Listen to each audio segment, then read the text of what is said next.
Like right now, I think the rand is about 15, maybe 15.1, 15.13 to a dollar, something like that. If we can keep the rand here over 15, I'm happy. During the initial stages of Corona, we were, as the Americans like to say, we were balling out of control because the rand was like up to 19. We were going places. Oh, extra guacamole. Yep. Let me get another bottle of wine.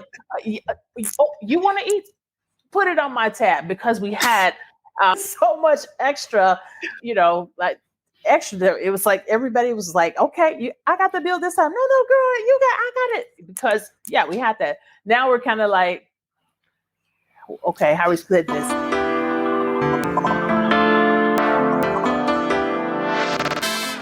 Hey everyone, welcome to Flourish in the Foreign, the award-winning podcast that elevates, celebrates, and affirms the voices and stories of Black women living and flourishing abroad while exploring living abroad as a pathway to wellness.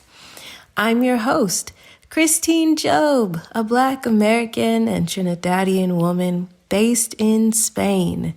I am not only an award-winning podcaster, but I'm also a business strategist extraordinaire, if you will, that helps Black women and women of color leverage their brilliance, their expertise, their talents, and their skills into viable, sustainable, and impactful businesses.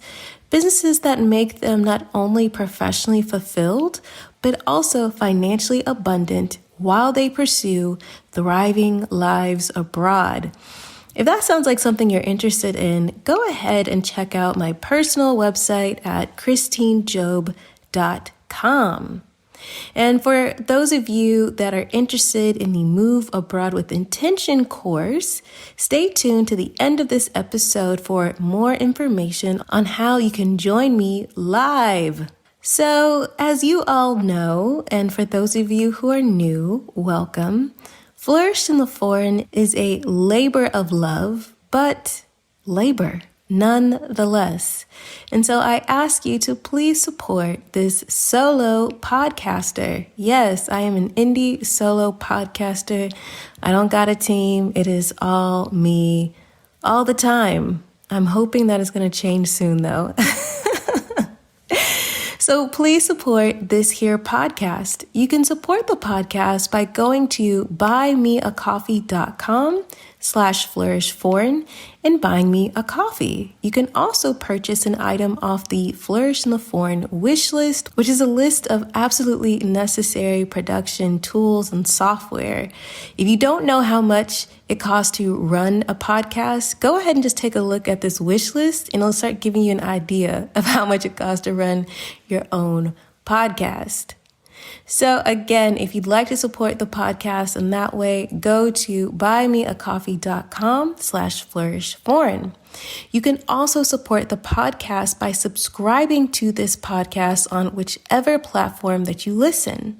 Be sure to rate the podcast 5 stars and leave a review. Let me know and the world know why you like Flourish in the Foreign. It means so much to me personally, but also it helps with visibility and discoverability. So please go ahead and leave a review for Flourish in the Foreign. Also, it is so important for you to share the podcast. Share it on your IG, your Twitter, your Facebook, your Mastodon, your LinkedIn, all of the things, your Pinterest, what have you. Please share this podcast. Do not gatekeep this podcast. Share with all the people that you know and let them be inspired by all of these amazing Black women. All right. Thank you so much for your support. I deeply appreciate it. On to the next episode.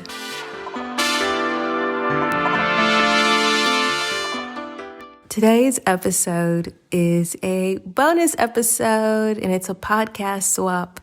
Yes, you know it. I love to support other Black women creators, and that is what today's episode is.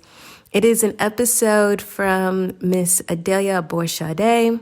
Y'all may know her as The Picky Girl Travels the World. I really adore Adelia. She knows that.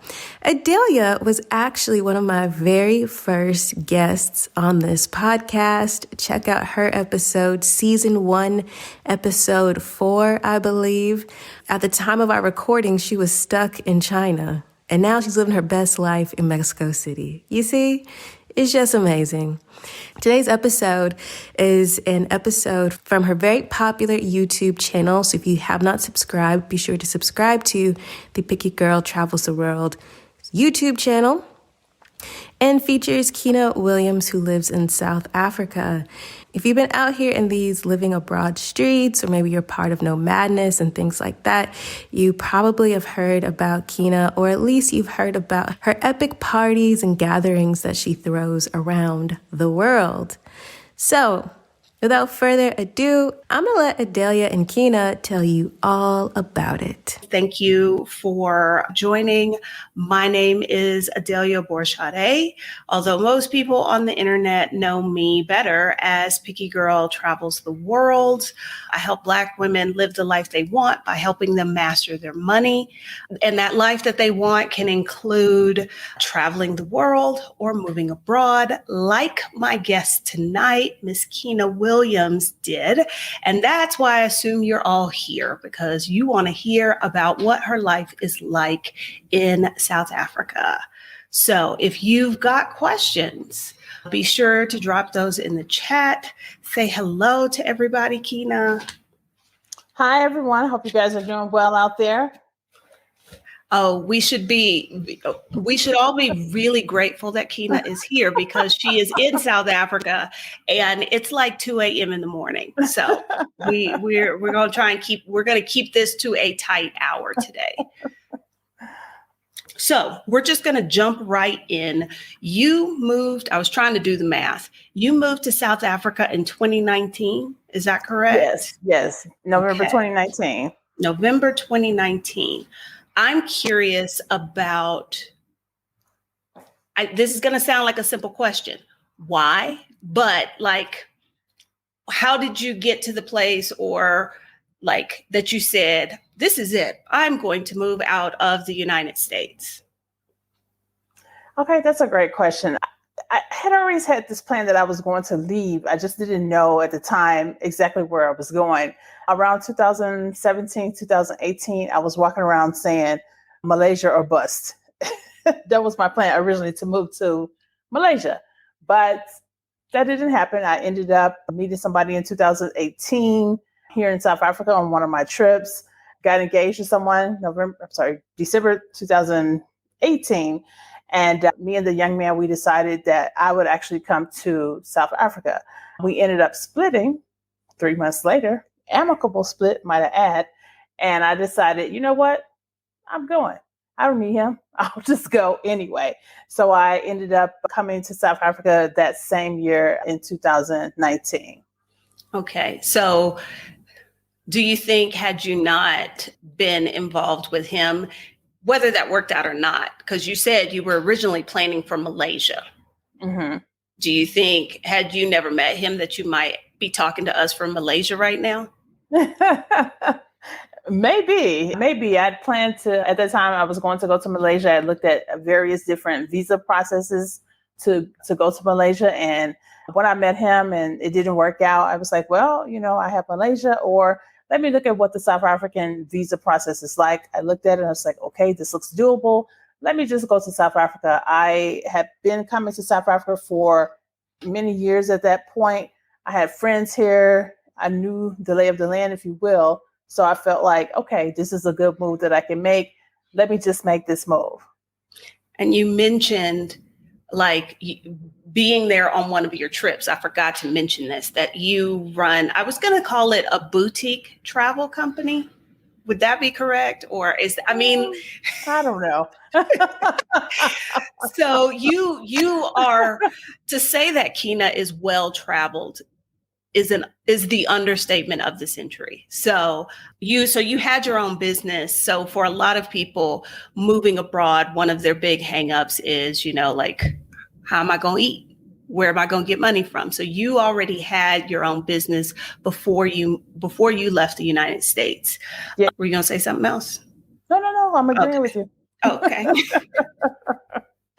All right. So you moved to South Africa in November of 2019.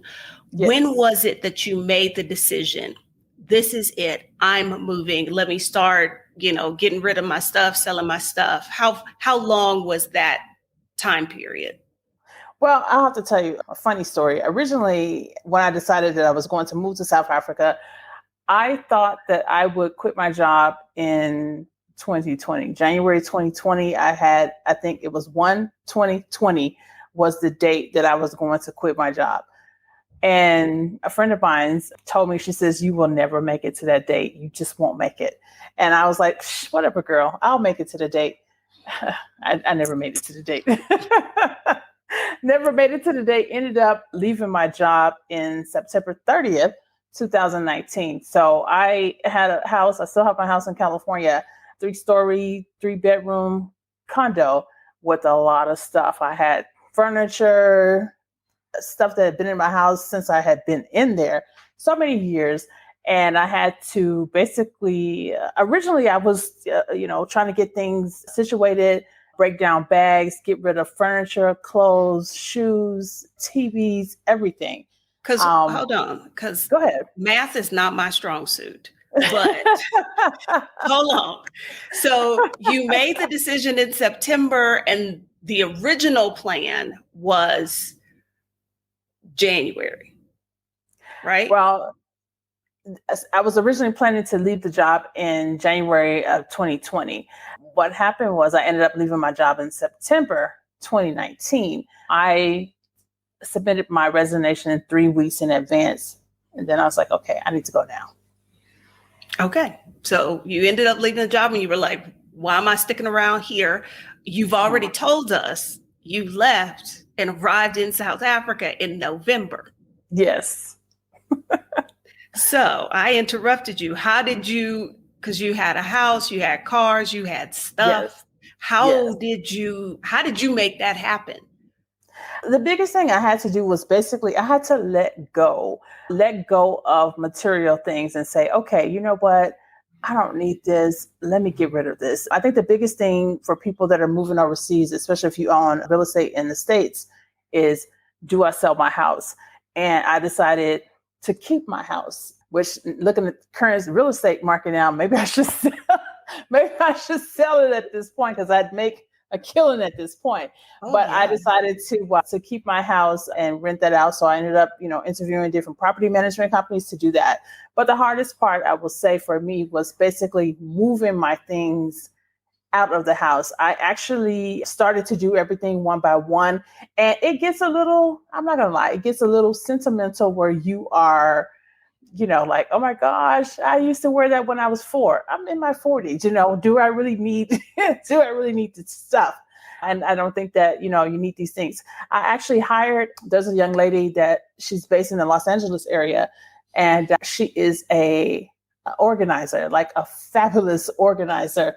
And I actually hired her to come to my house to help me break down my garage, because that's where most of the problems were, in my garage. And what I didn't realize was that the time that I spent in my garage really became like a therapy session, because I'm looking at pictures like, oh my gosh, I can't believe these things were here. I haven't looked at this. I was married before. I still had things from my ex-husband still in my garage. I've had boyfriends since then, and some of their things were still in my garage. I haven't seen these men in, years. Like, why was I holding on to all of this trash? Why? Why did I let this happen? And just watching it being released, it's almost like losing weight, like instantly, like watching things go. I had rented one of those big dumpsters, and she was in the dumpster, and she would look and she's like, are you okay? Are you ready? There was one moment, I tell people I'm not really a deeply emotional person, but ended up breaking out crying, looking at stuff, and then had to have my moment. And I was like, okay, let it go. And the things that I did decide to keep, some of those are at a friend's house in California. The rest of them, I put them on and shipped them out, sent them to my brother. And I came to South Africa with 4 bags. Okay. which half of that I haven't even used. So even with 4 bags, you brought too much stuff. Too much. Okay. So when you started this process of cleaning out the house, deciding whether or not you were going to keep the house, did you have the November date in mind? I knew I had to leave in November regardless. So I actually started interviewing property management companies in May 2019. I knew I was going to leave. I just wasn't sure exactly when. So I started interviewing property management companies to say, okay, this is what my plan is. What do you think? What do you think I could get for my house? And when it was time, I contacted the company that I liked the most and went with that. Okay, because we did have a question. Somebody wanted you to address what that's been like working with the property management company, because they're considering that. For me, the property management company that I use Women's Intuition is exactly what I did to pick my property management company. I contacted roughly 4 to 6 different companies, looked online, read reviews and everything. And the company that I selected, I read their reviews. They had some bad reviews, but the bad reviews that they had, they weren't really bad. There were things that were outside the scope of the property management company. They were things that a landlord probably said, no, we're not going to do this. So I read things and said, okay, that's not their fault. That's because that landlord decided, okay, we're not going to give you a new paint job, or we're not going to do something like that. That's not a management issue. Yeah. They ended up being the most expensive company that I used, but they have been by far probably one of the most professional companies out there. And oddly, I was talking to a friend last night that she lives in my old city in California. And we were talking about property management companies, how much we love our property management companies, and we have the same company. And I was like, then we both made the right decision. Okay. And I'm curious, how does that work? Do you pay them a fee per month, or is it like I'm trying to understand how they make their money. So they come up with the rent, but they think the rent should be, I think they're called comps in the neighborhood to see what the rental market looks like. They came up with the rent and they asked me if I was fine with it. We actually modified what they originally wanted. And they take a percentage. So they take their percentage as soon as the tenant pays, and I just get the rest. Okay. So it's a percentage off of the rent. Okay. Mm-hmm. Okay. And for those that may be asking, most of these companies, they range anywhere between 7 to 10%. And I'm actually paying 9%. Yeah. I mean, for you to speak so glowingly of the experience, you're getting, like that's 9% well spent, sounds like. Yes. And especially, go ahead. No, I was just going to say, I can't imagine, because I was a landlord who was just living on the other side of town and it was horrible. So I can only imagine being all the way in South Africa and trying to manage a property or dealing with a property management company that wasn't so great. Right. And definitely, I will say this, especially with this time, I hate saying this term, the pandemic or the panini, as some of us like to say, that particular company. And this is another thing for any of your guests that may want to get into property management companies. My property management company, my tenants were having issues paying their rent.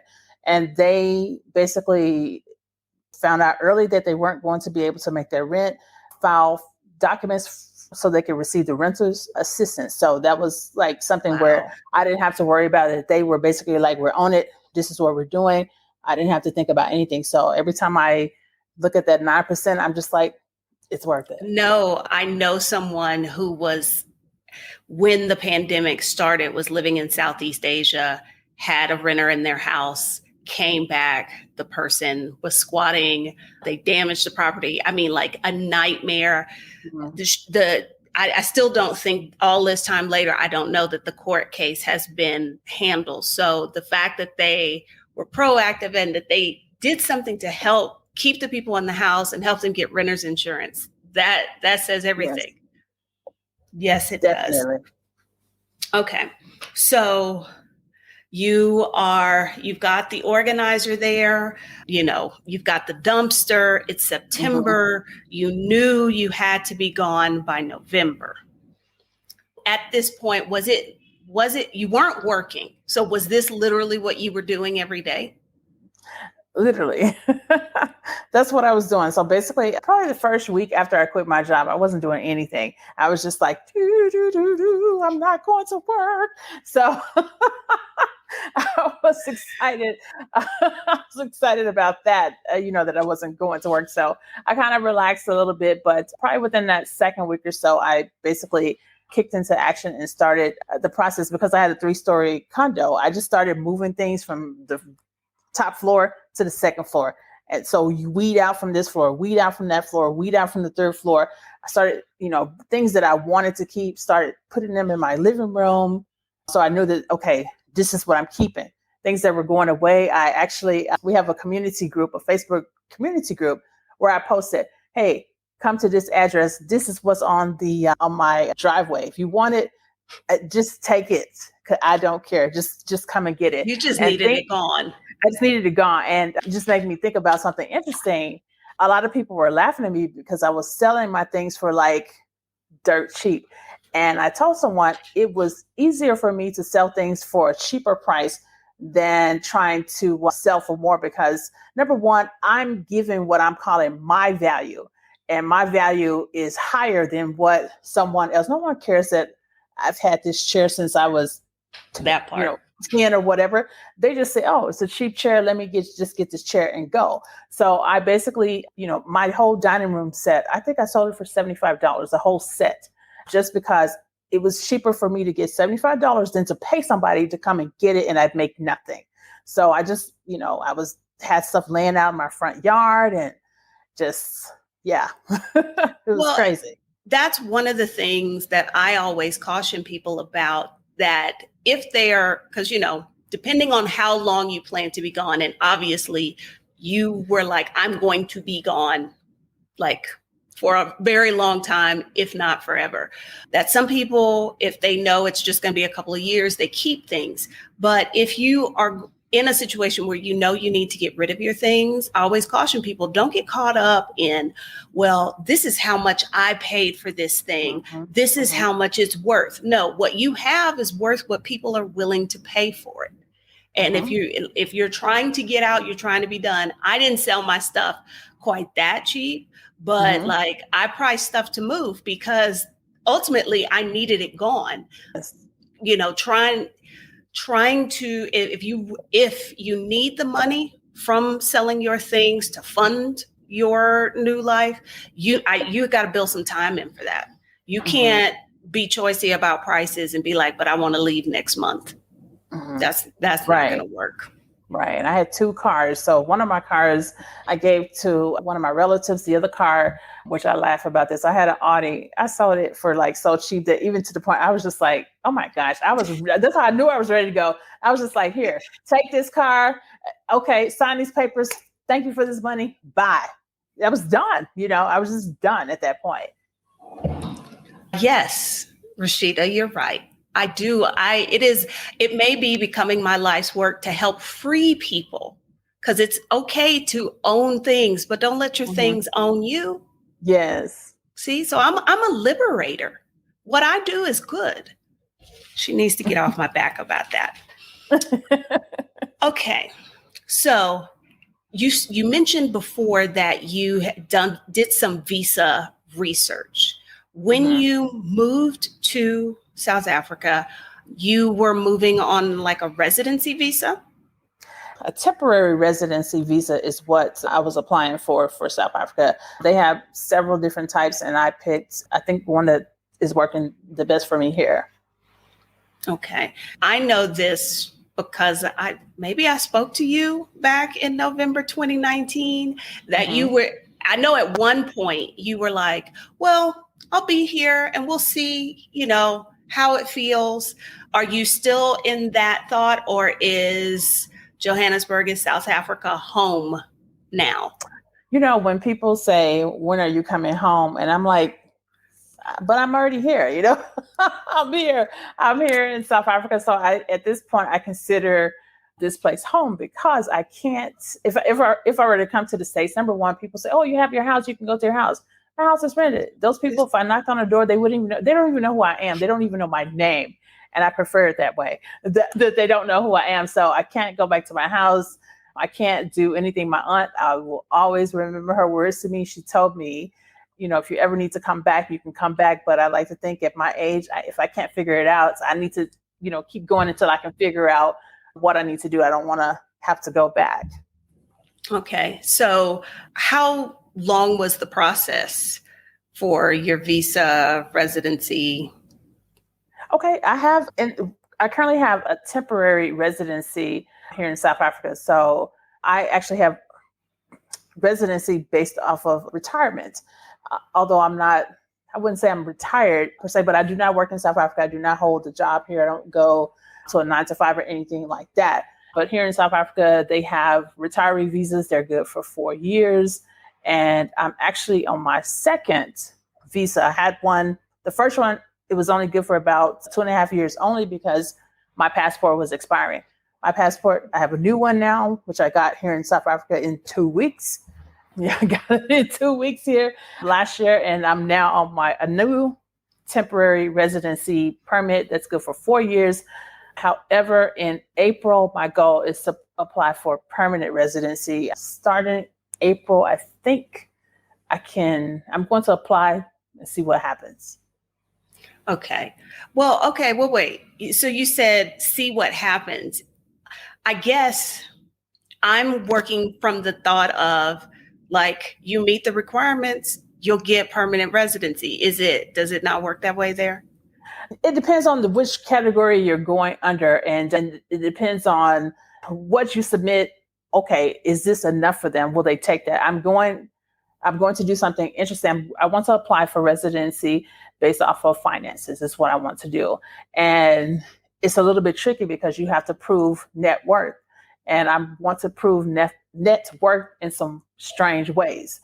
And I think I can do it. I've done the numbers and I've looked at it and I said, based off of the application package that I'm going to submit, which will probably be about this thick, I think that they should grant it. So I've already started gathering bank statements, retirement accounts, real estate, because that's net part of your net worth. You also have equity, also part of net worth, and things of this nature. Other accounts that I have, assets, anything, put this package together, do all the other things like the medical report, the radiological report. Medical report? No, you have to do a medical report. Well, okay. Like I had work visas in Kuwait and in China, and they are very upfront. Like, we not letting sick people in our country. We not letting pregnant folks in our country. Like, because we don't want you having an anchor baby. So I get that there, but I guess for like residency, that never occurred to me that they would have a requirement like that. Yeah, you have to make sure they don't want you to have TB here. That's the thing. They don't want you to have that. So you have to take the chest x-ray is what they're really looking for. A doctor has to sign off that, that you're okay, which is, I'm like, how can you even prove that? I mean, I can act good for 10 minutes, but that's just what they're looking for. I mean, they know that, to check that and pay a fee. And the only thing is the process here takes a very long time, where I could apply in April. I might not hear about this until 2 years from now. So I'm just going to submit. Wow. And that's why I said, see what happens. Wow. And this is a process that obviously can be done within the country. For me, it can be done within the country because I already have one of the temporary residency permits. If I did not have this, I could do this from the States. Okay. Oh, wow. 2 years. Maybe more. That's wild. Because I'm just thinking about my experience getting residency here. Like literally, it's 15 minutes. I wish. That is wild. Oh, man. So I'm in a multitude of Black expat, Black people moving abroad groups so on and so forth. And there's always a conversation about, well, we Black folks and we need to move to Africa. But then there are then conversations about like the logistics of that, cost of living, do they have good Wi-Fi, like all of those things. So I don't know if you can speak to cost of living. Yeah, I can speak to it a bit. I'll say this. I'm in just outside of Johannesburg, South Africa. This city is pretty, let me just call it, it's a cosmopolitan city. It's metropolitan. It is a big city. Everything that you could possibly want outside of grits, they got here. So outside of that, we we have that. So you have access to, you can see me, I'm on a high-speed fiber right now. We have, luxury estates here. There are people that drive really nice cars here. We have everything you could possibly want here. So I don't think that, at least for South Africa, I can say that this country has the amenities that a person may be looking for. I also think I think Kenya may have these things as well, and so forth. The biggest challenge I would say for African countries, I think most people that have negative things to say, I'm just going to say this jokingly, but seriously, if you have not spent 6 months in the country, you don't really have enough information to say what actually happens. A lot of people talk about load shedding in South Africa. Load shedding is where, the power goes out for, could be 4 hours at a time, 6 hours, could be 2 hours or what have you. However, my lights are on. So I live somewhere that has backup generator, backup water, backup fiber, backup cell towers. It literally depends on where you live and the amenities that you're willing to pay for. In regards to cost of living, that's another interesting thing. It all depends on what do you want? Do you want air conditioning? Do you want a luxury high-rise apartment? Do you want air conditioning? Do you want Is the weather such that you could be comfortable without it? Yes and no, but I'll say this. The average house in South Africa, probably does not have air conditioning. So most Airbnbs, you'll see it in Airbnbs, they will have it. If you're in a hotel, they will have an air system. But a lot of houses, they do not. And if they don't have air, they also don't have heat. So what people do, I live in a place like that. They don't have air or heat. So what you do is you buy a system, either what do you call those things, like a gas heater, or you buy little heating units, or like most people, they just have fans, open up their windows, and that's it. For me, I need air. I'm a woman of a certain age, so I need air. So I actually had air conditioning installed in my place about a month or so ago. So now I have heat and air. I'm really excited about it. And you're okay. Well, hold on, because that begs another question, because I know that your place is new construction, isn't it? Mm-hmm. And it was new construction, but it didn't come with heating and air? Mm-mm. They don't. Okay. Again, like I live in Mexico City. Outside of hotels or foreigners who like rehab a place and put it in, it's very rare here. So if anybody's watching this and they're like, why is she tripping about the AC? Like, I live someplace where we don't have it. You get cold, let's go get a blanket. But in a place where it sounds like it does get hot enough where you would want AC, I am surprised that that's not something that would automatically come in new construction. Yeah. Well, that's an interesting one as well, as we're saying, because I'm in a local community group in my complex, and that was one of our biggest complaints that we were complaining about, that this place did not come with that. There are other places that have it. It just depends on, again, location where you live. But at this point, I have heat and I have air, and I'm excited about it. Oh, that's right, because it's getting ready to be winter for y'all, huh? It will be winter starting around May. About May, we hit winter here. Okay. All right. So you were going to talk about cost of living before I interrupted you. Cost of living. When I first came here, I lived in a hotel for about roughly a year and a half. And which was interesting. Just living in a hotel is an interesting thing. I will say the prices were reasonable. I had a 1-bedroom, fully furnished apartment, had a nice king size bed, furniture, everything you could think of. I had it in my apartment. With the exchange rate, I was paying about maybe $850 a month or so, something like that. It wasn't that expensive, but because I lived in a hotel, I had access to the pool, the gym, the sauna, the steam room. I also had room service when I needed it. They had party facilities, so I would have pool parties here in the VIP section because I was a resident. I didn't have to pay extra for it. I just go downstairs and do my little what have you. And they're like, okay, yes, Ms. Williams. And, that was that. So I had special amenities. There are other folks that I know here that they may live somewhere that it may be less expensive. I have a friend that lived about 5 minutes away from me. They had just a basic 1-bedroom apartment. Their apartment was about $350, but their building did not have a generator. So my building had a generator. So I always had electricity. I had backup water, always had Wi-Fi at that location. So it depends on what your trade-offs are. And I had air conditioning and heat at the other location where my friend that lived 5 minutes away, they did not have that. Okay. You mentioned at the exchange rate, is the rand fairly volatile? Like, does it fluctuate a lot? Not really. We make jokes out here that like right now, I think the rand is about 15.1, 15.13 to a dollar, something like that. If we can keep the rand here over 15, I'm happy. During the initial stages of Corona, we were, as the Americans like to say, we were balling out of control because the rand was like up to 19. We were going places. Oh, extra guacamole. Yep. Let me get another bottle of wine. Oh, you want to eat?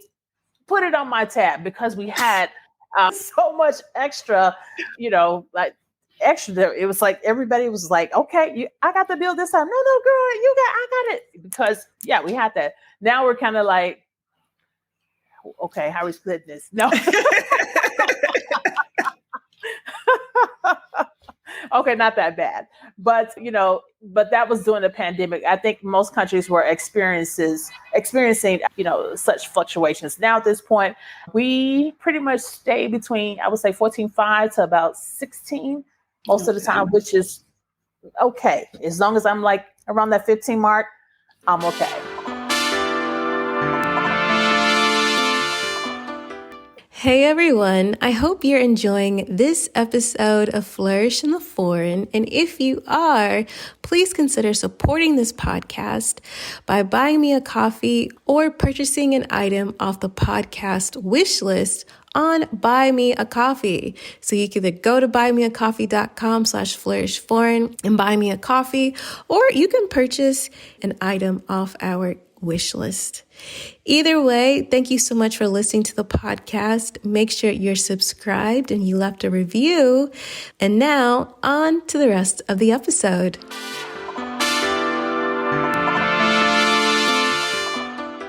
Were there any adjustments that you had to make? Because we've talked about the fact you own a travel company, you are well-traveled, you've been almost everywhere, but so you've traveled a lot, but this time you were living outside of the US. Was that an adjustment? I don't know. A lot of people talk about, the culture shock of actually living somewhere. I don't know. Maybe I'm going through it and I just didn't really realize it. I will say, in this particular country, a lot of people, which I think this is so bizarre, they would call me colored. And I would look at them and say, what are you talking about? South Africa has 3 classifications of race here. You're either black, white, or colored. Those of you that are Americans, calling someone colored is a derogatory thing. It's a terrible thing. However, in South Africa, it's not a terrible thing. It's someone that has the Khoisan race mixed with maybe Dutch. I would imagine if you're not dark skinned, they will probably assume you're colored, is what I would think. For the most part, which someone assumed someone came up to me, they're like, "Oh, are you colored?" I'm looking at them like, what? No, because most of them, they speak Afrikaans or some other language. But I see somebody's coming here that most live in the Western Cape. That's true. You don't see that many up in the area where I am. I'm in the Gauteng province. So not too many in this particular area. But I think that was one thing. But once I, kind of realized, okay, this is in my country. This is, these folks' country. Let me just, all right, this is how it is. There are certain things we want to change in countries, but it's not my job to change that. Another thing is language. South Africa has 11 official languages, from Zulu, Swana, Xhosa, Swati, Venda, Pedi.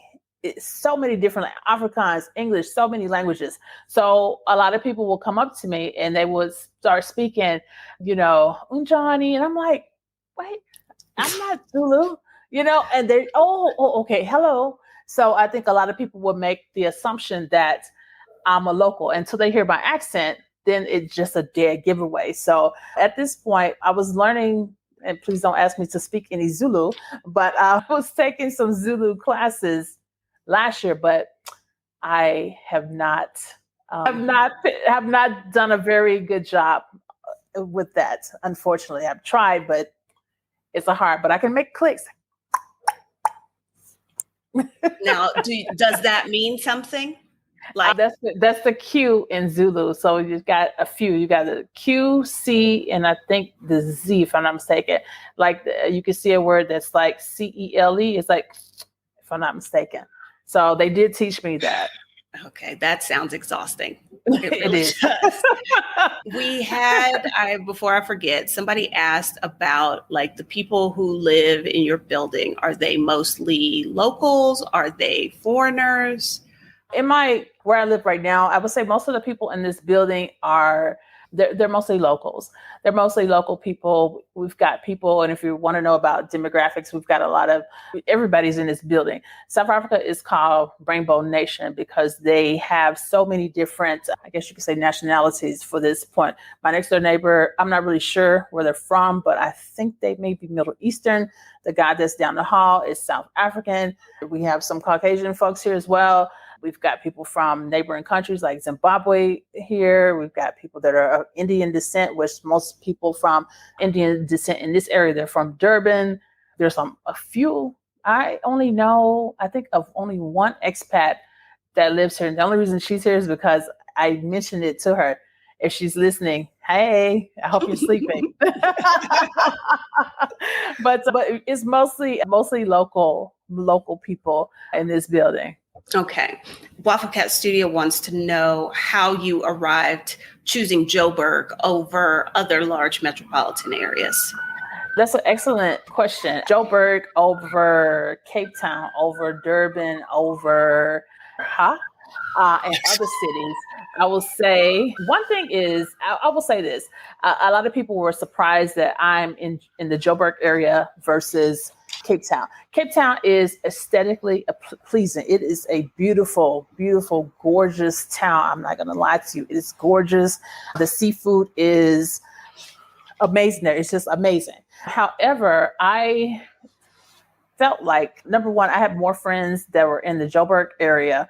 And for me personally, I still feel like this. I feel like Joburg, or the Joburg area, I should say, is like the heartbeat of Johannesburg. It is like the boom, boom, boom, boom, boom, boom. This is like, if Joburg's lifeline is cut off, this whole country is falling apart. It's just falling apart. So this is where it's happening here. And also, as a Black person, you will see more, in my opinion, from what I've seen, I feel like you will see more people in this area, Black businesses, schools owned by Black people, people that own touring companies like what I do, more people that they have something here called BEE, which is like a Black business initiative. You will see most of those hotels that are actually in this particular area. You can go to areas that have been, I don't know if this is the right word, regentrified. These are areas that they may have been bad neighborhoods at one time. Now they are revitalized, if you will. And you look at the people that own the businesses, that are Black people that are owning these businesses in these particular areas. So you see, like, I look at the people that live in my building. My neighbor is a Black attorney. I know another guy here that is the South Africa equivalent of an Airbnb mogul. That guy, a Black man here is. So I just feel like there's just more happening here.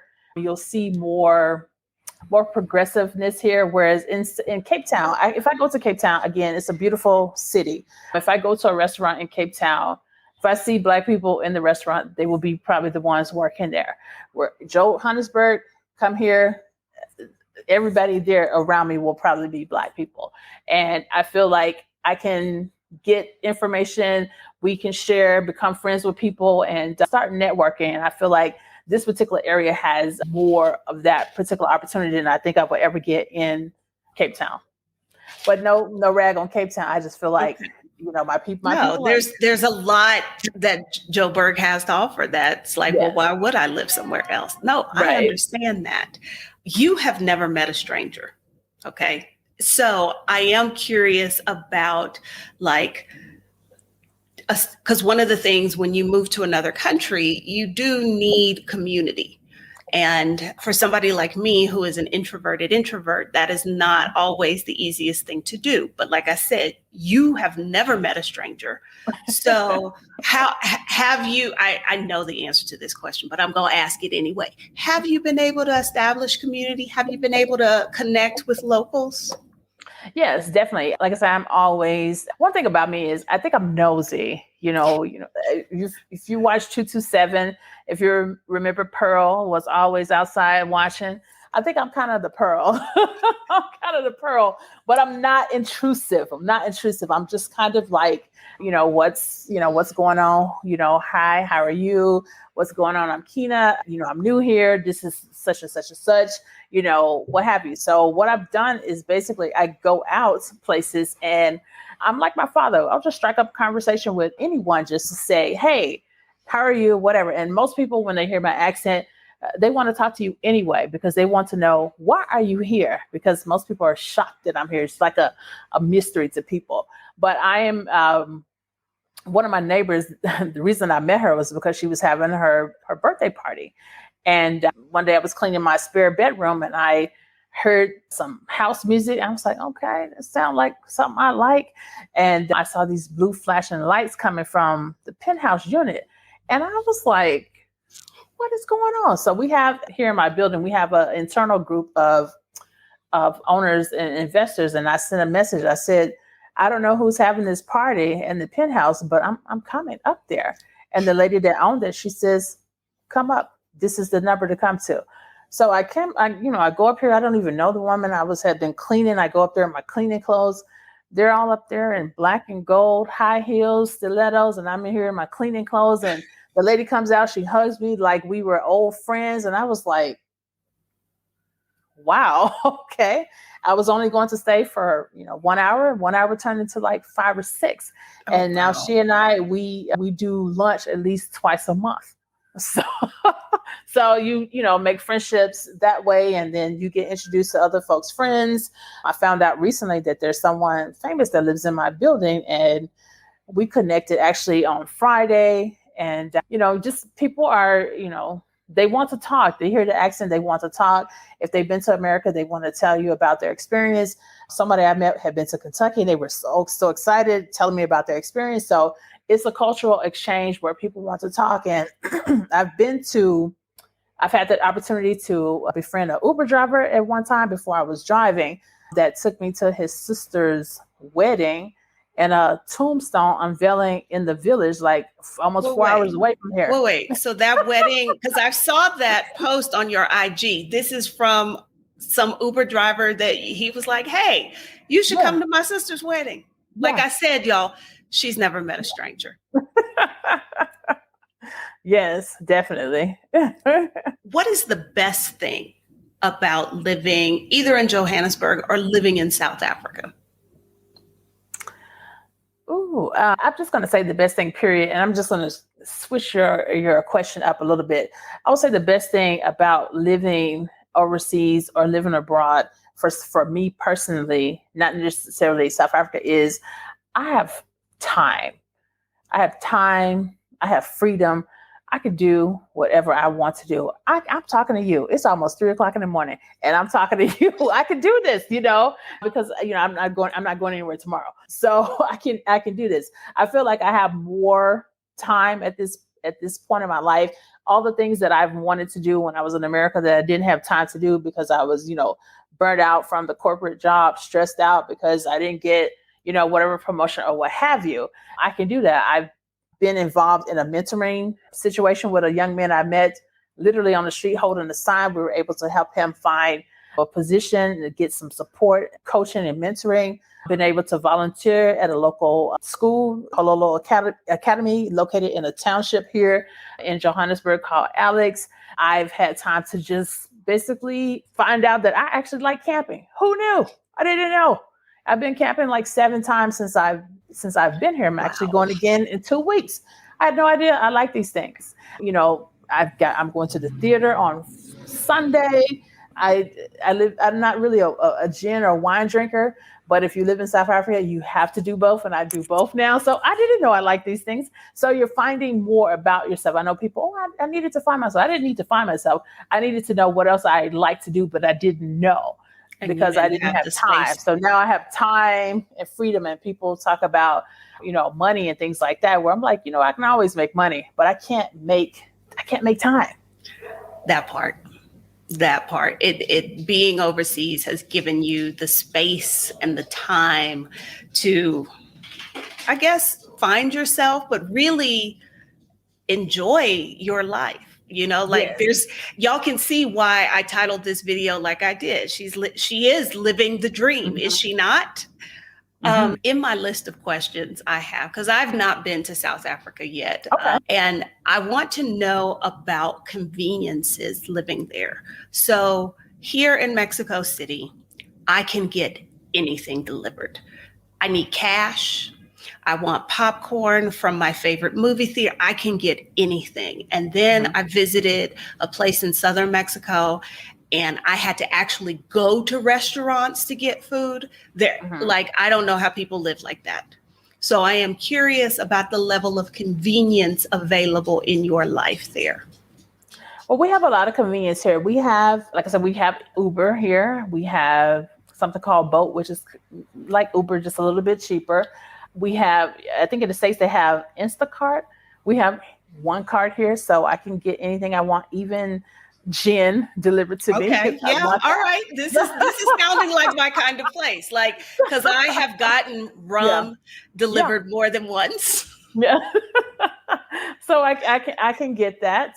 We also have Uber Eats. So Uber Eats, I can get everything. And one thing about Uber Eats, I think in the States, like the fee is like, I don't know, like $7 or so, $7, $8 or so. Here's like 50 cents. So it's not a lot of money. So we have pretty much everything. We do have a rail system here in Johannesburg. It doesn't go that many places, mainly to a business district and to the airport, which is probably mainly where people that are going to be using it is just what they're doing. We have something similar to Amazon here called Takealot and Superbalist. They don't have everything, but they have pretty much everything that you could possibly want. We do have some Amazon delivery here. I've never tried it because, pretty much everything I want, it's here. The only thing we don't have, or it may cost you, is if you want American products. I'm laughing because last week I went to the grocery store to get some stuff. There's a particular grocery store here that they specialize in international products. So international products, as you know, means international prices because you're going to pay. And I saw someone wrote this in the comments. Someone mentioned Cheetos, and I don't really eat Cheetos that much. However, since I've been here, they have a a local brand that would be similar, but the taste is just so disrespectful that I just refuse to eat them. I just wait till I, go home, or people will actually bring them to me when they come to visit me. So if anyone is coming to visit me, please bring Cheetos. Thank you. Bring Cheetos. And I think a bag that would cost about $2 in the States was like $7 or $8 here. Hot sauce, Crystal hot sauce, I guess is maybe 50 cents. I don't know how much it is. Here's about $3 or $4. Lipso lemonade, I'm not sure how much it is in the States. It's about $5 here for like a 16-ounce container. There's a water that they sell at Walmart. I think it's like 50 cents. It's like $4 here. So it's like you're going to pay that import fee for those things. So when I do go home, I have a little bag where I have, don't laugh at me, red Solo cups, paper plates, and Cheetos. That's what I pack in my bag. I think Beyonce put hot sauce in her bag. I put Cheetos, red cups, and paper plates in my bag.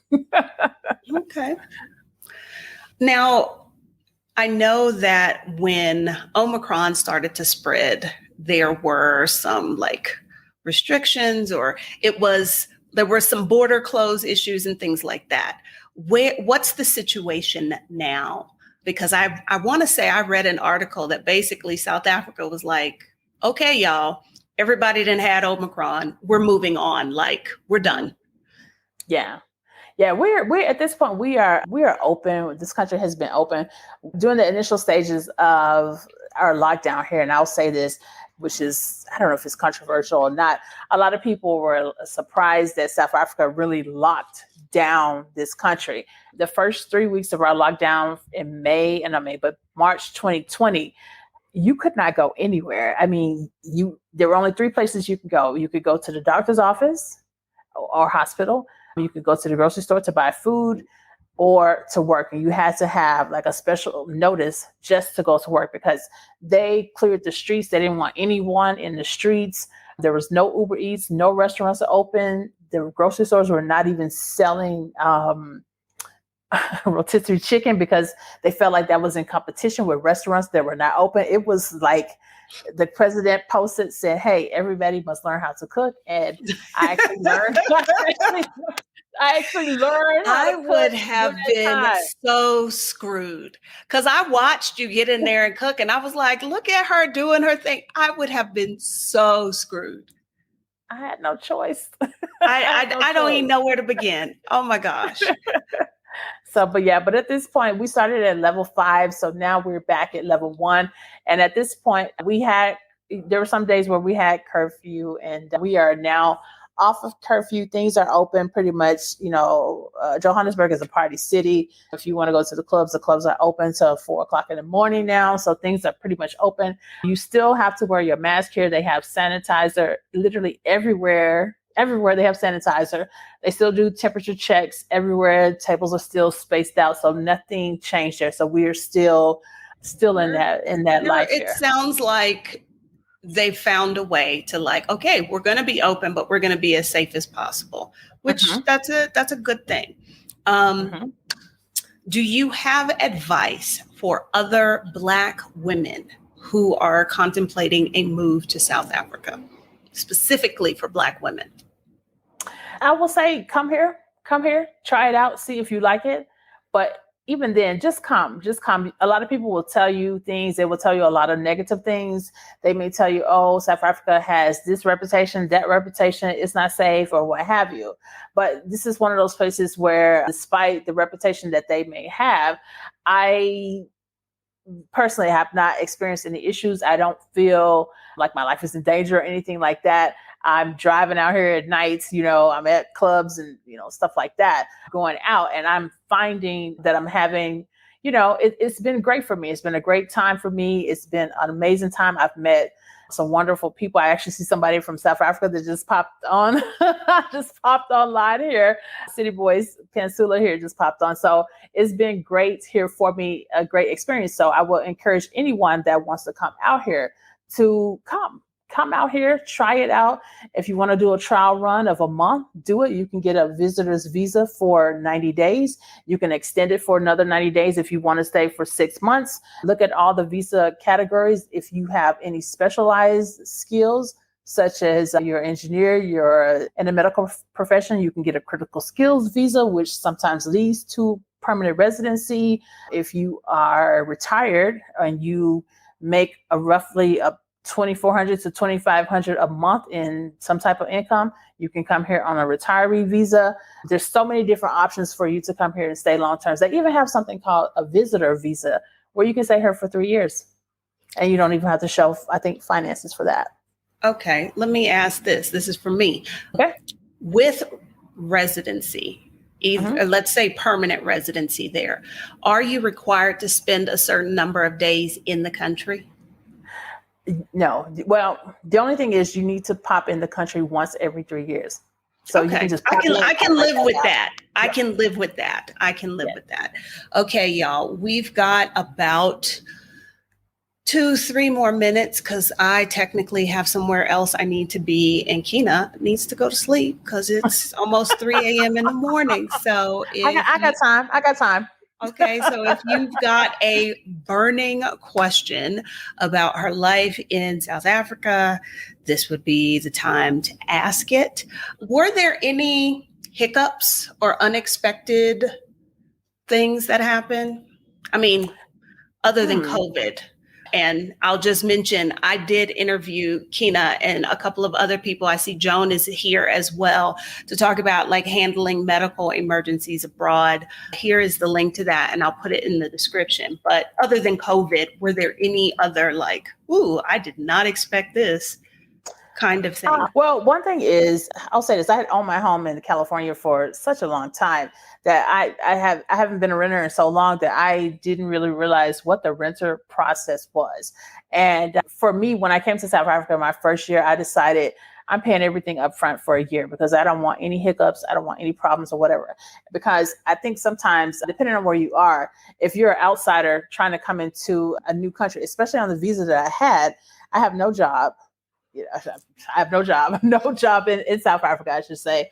So no job, no references, nothing. And I'm asking to rent somewhere. So for me to alleviate the issue of people asking me questions, I was like, you know what? How much? Okay, boom. Here's the whole amount for the whole year. I just paid the whole amount. But I think that also triggered things because they were wondering, who are you? And how are you paying this money? Where did you get this money? What are you doing? So I've made up a story. That is not what I expected to come out of your mouth. I made up a story that I was here to write about my experiences in South Africa and talk to write about my life. And that kind of like quieted them down because I'm in my 40s and I have a retiree visa, which is probably shocking to a lot of people for someone my age to have this particular type of visa. I've known people to have this in their 30s to have this visa, but I just basically, I think my landlord, she really didn't know. I was probably a wild card because there are some people here. Unfortunately, she had a bad experience with a previous expat that didn't pay his rent. So here I am coming with the full amount. We negotiated. Good thing. I actually negotiated my rent. She had a price that she wanted me to pay. I was like, honey, listen, I'm coming cash. This is what you're going to take. And that's what we ended up doing. And she actually was a really excellent landlord. And, when I got sick, she didn't pressure me about anything. She was like, take your time. And, it worked out for Christmas. I got nice gifts and, it worked out. I'm pretty sure she probably misses me at this point because here sometimes it can take a long time to get somebody in your property, and especially for the place that she, for the rent that she wanted at the time during the height of COVID. It was probably hard for someone to pay what I had already paid for a year. She was very fortunate that she got you. Very fortunate. Because there were so many empty places. Because I got back here in Mexico City, June 2020. And that there were still so many empty places because, people weren't going, people didn't have money to rent, that sort of thing. And that not only did she have you there, you paid a year up front. Like, she was very fortunate. Yes. Okay, y'all, I do have to go. The Get Started Investing Bootcamp, we have our call. It should have started 2 minutes ago, so I'm sure they're all waiting on me. Thank you again, Kina. We appreciate it. You? And maybe we'll have you back at some point to talk about some of the other things that you've been doing in South Africa that we did not. Yeah, y'all see that ring flash right there? We didn't get a chance to talk about that because if you were here at the beginning of the stream, you heard there was a fiance, but that didn't work out. But then something did work out with somebody new. So, okay. Thank you so much. Good night, everybody. Thank you. Thank you so much for listening to this episode of Flourish in the Foreign. If you enjoyed this episode and if you want to see more episodes like this, be sure to let me know. Slide in my DMs or go to flourishintheforeign.com and send me a message via the contact page. I'd love to hear from you. So, what is Move Abroad with Intention course? Well, there are two versions of the course. There is a self-study course, and then there is a live version course, okay? The self-study course is a 5-week self-study course with pre-recorded material and curriculum that you'll have access immediately. So once you purchase the course, you have that material. And you will be walked through crafting your unique vision of a life well lived abroad, to country selection, to employment and money management, preparing to leave, arriving and landing, making community, and preparing to stay long-term and repatriating. It is an all-encompassing 5-week course with a complimentary Move Abroad with Intention guide, which I believe is just essential and is really foundational of the course. Now, what else do you get with this self-study course? You get access to the Move Abroad with Intention course community. So you'll be able to make friends with people who are like-minded and who are preparing to move abroad as well. You'll also have access to monthly office hours with me, where I will chat about whatever you guys want to chat about in that hour. Now, the self-study course is available all the time. You can purchase it and start it at any time. And it's really great if you are unsure of your schedule, if you need that extra time, because also you don't have to do it in 5 weeks. You can do it as long as you want to. And you'll have that resource to help you prepare for not only a move abroad, right? But a sustainable move abroad, a move that's going to be the beginning of a new chapter of a life well lived for you. Okay. Now, if you're interested in the live version of the Move Abroad with Intention course, listen up. So the live version of this course is not available year round. It will only be available certain times of the year. And if you're interested in it, I highly suggest you be signed up for the Flourish in the Foreign newsletter, because that's when I will be letting everyone know when the live course is available for sign up. So the difference between the self course and the live course is that this is a live course, right? It is going to be with me. It is 5 weeks of live discussion with me and the rest of the cohort. You still have access to the pre-recorded curriculum. You would still have access to the community, so you get to make friends and do all those things. And of course, you'll still be invited to the monthly office hours. The major difference is that if you are looking for some accountability, and if you want to chat with me live on a weekly basis for 5 weeks, this is the version for you. It really comes down to you knowing yourself, how you research, and how much accountability you need. And if you want to do it live, and if you want to chat with me, that's totally fine. The truth is that moving abroad is a hassle. It just is. I know that a lot of people don't want to hear that, but I know that a lot of people, maybe you included, also have a deep fear of failing abroad, meaning you move abroad, you hate it, you don't make friends, you go broke, you have to come home with your tail between your legs. Like, a lot of people have that fear.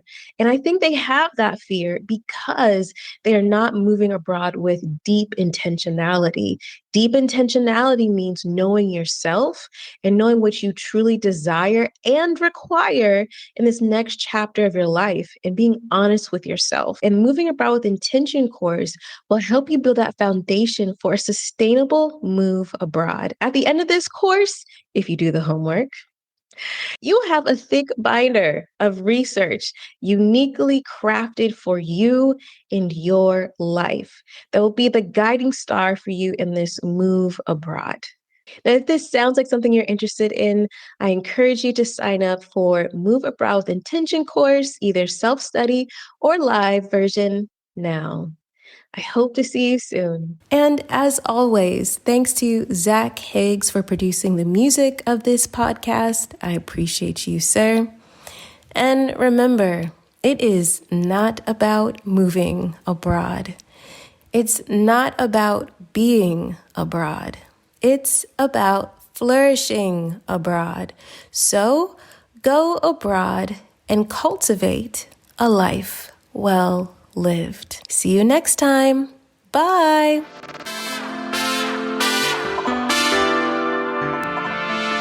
On the next episode of Flourish in the Foreign. I think raising my children abroad was the best decision I made for them. My only regret is that they weren't able to grow up immediate family or extended immediate uncles, cousins, all of that, because I had that experience where I grew up with my cousins like we were siblings. So as a nuclear family, I think it forced us to be much closer, but I wish that they also had those links as well, where they feel like their cousins have a really good understanding of what they're going through, or that they have inside jokes, things that they lived through together, or memories that they could have had together.